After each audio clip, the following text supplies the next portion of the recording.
नमस्कार। कभी सोचा है कि कैसे कोई देश जो कुछ दशकों पहले तक खाने की कमी से जूझ रहा था, आज दुनिया की सबसे तेजी से बढ़ती अर्थव्यवस्थाओं में से एक बन गया? इसका जवाब पता है कहाँ छिपा है?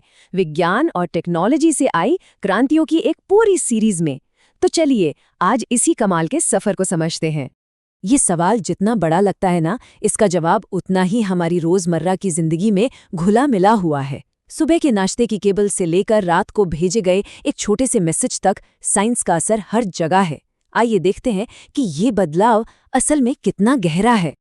देखिए, क्रांति शब्द सुनते ही अक्सर हमारे दिमाग में इतिहास की लड़ाइयाँ और बड़े बड़े आंदोलन आते हैं।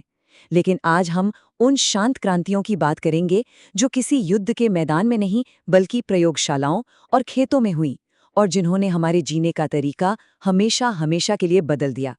तो सवाल ये है कि ये जो वैज्ञानिक सिद्धांत होते हैं, ये हमारी जिंदगी का हिस्सा बनते कैसे हैं? इसका जवाब है टेक्नोलॉजी। आप इसे एक पुल की तरह समझ सकते हैं। ये विज्ञान और हमारी रोजमर्रा की जिंदगी के बीच का वो पुल है जो खोजों को हकीकत में बदल देता है। अब देखिए, किसी भी देश की तरक्की की बुनियाद होती है उसके लोगों का पेट भरना, है ना। इसीलिए हमारी कहानी की शुरुआत होती है खेतों से, जहां भारत की पहली और शायद सबसे जरूरी क्रांति हुई। और सबसे पहले आई हरित क्रांति। ये सिर्फ खेती की एक नई तकनीक नहीं थी, बल्कि करोड़ों लोगों के लिए खाद्य सुरक्षा की गारंटी थी। सोचिए, उन्नत बीजों और बेहतर सिंचाई ने मिलकर कुछ ही सालों में फसलों का उत्पादन इतना ज्यादा बढ़ा दिया कि भारत अनाज के लिए दूसरे देशों पर निर्भर रहने की जगह आत्मनिर्भर बन गया। इसके ठीक बाद आई श्वेत क्रांति, जिसे ऑपरेशन फ्लड के नाम से भी जाना जाता है। डॉक्टर वर्गीस कुरियन का एक विजन था, जिसने देश के लाखों छोटे दूध उत्पादकों को एक साथ लाकर खड़ा कर दिया, और देखते ही देखते भारत दुनिया का सबसे बड़ा दूध उत्पादक बन गया। और इसका नतीजा, दूध और उससे बनी चीजें हर आम भारतीय की पहुंच में आ गईं। और ये क्रांतियों का सिलसिला यही नहीं रुका। नीली क्रांति ने मछली उत्पादन को जबरदस्त बढ़ावा दिया, जिससे लोगों को पोषण भी मिला और रोजगार भी। वहीं पीली क्रांति ने तिलहन का उत्पादन बढ़ाकर खाने के तेल में आत्मनिर्भरता की तरफ एक बड़ा कदम बढ़ाया, जिसे भूरी क्रांति के उर्वरकों ने और ताकत दी। ये सब मिलकर देश की खाद्य सुरक्षा की तस्वीर को पूरा कर रहे थे। ये सभी क्रांतियां अलग अलग नहीं थीं, बल्कि एक दूसरे से पूरी तरह जुड़ी हुई थीं। सोचिए, बेहतर फसल के लिए बेहतर उर्वरक चाहिए थे, और एक सेहतमंद डाइट के लिए दूध, तेल और मछली भी जरूरी थे। इन सब ने मिलकर एक ऐसा चक्र बनाया जिसने देश की खाद्य सुरक्षा को पूरी तरह से बदल कर रख दिया। तो जब देश का पेट भरने लगा, तो अगला लक्ष्य था देश को आपस में जोड़ना, विचारों से, व्यापार से और लोगों से। और यहीं से शुरू होती है भारत के कम्युनिकेशन और इंडस्ट्री के क्षेत्र में एक नई छलांग की कहानी।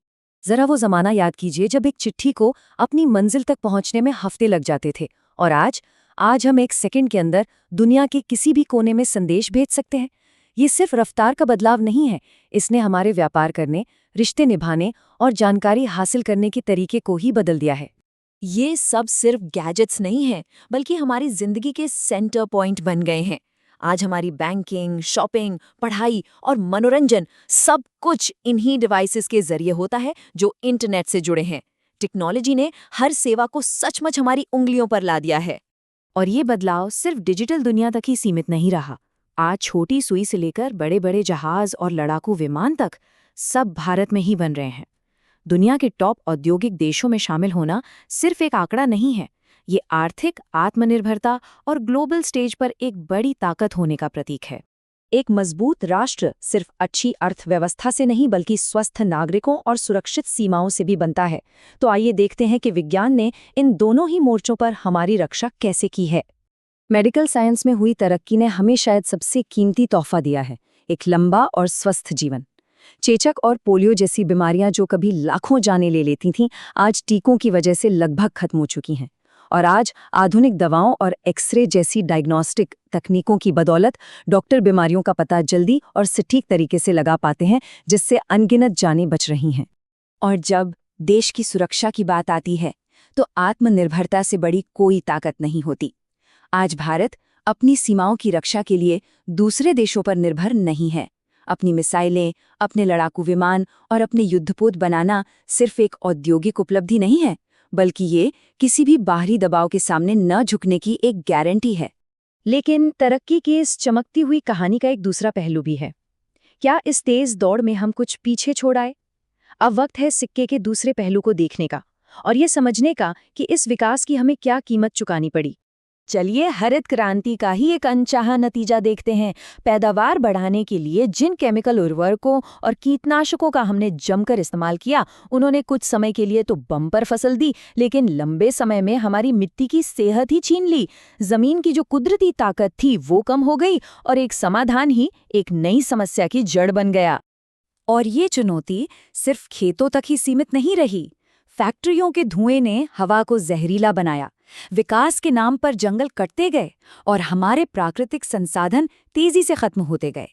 इसके साथ ही ऑटोमेशन ने जहां एक तरफ काम को आसान किया, वहीं दूसरी तरफ कई लोगों के रोजगार पर भी सवाल खड़े कर दिए। तो यहाँ एक बहुत बड़ा सबक छिपा है कि प्रगति एक दो-धारी तलवार की तरह है। यह हमें आगे तो ले जाती है, लेकिन अगर हम सावधान ना रहें तो ये उसी नींव को काट सकती है जिस पर हमारा भविष्य टिका है। सवाल ये नहीं है कि विकास करना है या नहीं, सवाल ये है कि कैसे करना है। तो हम इस मुश्किल को कैसे सुलझाएं? प्रगति और प्रकृति के बीच का रास्ता कैसे खोजें? इसका जवाब एक शब्द में है: संतुलन। भविष्य का रास्ता विकास को रोकने में नहीं, बल्कि उसे एक सही दिशा देने में है। सबसे बड़ी सीख ये है कि टेक्नोलॉजी अपने आप में न अच्छी होती है न बुरी।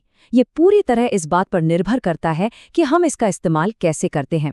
हमें ऐसे समाधान खोजने होंगे जो सिर्फ आर्थिक विकास न करें, बल्कि हमारे पर्यावरण की भी रक्षा करें और ये पक्का करें कि प्रगति का फायदा समाज के हर एक व्यक्ति तक पहुंचे।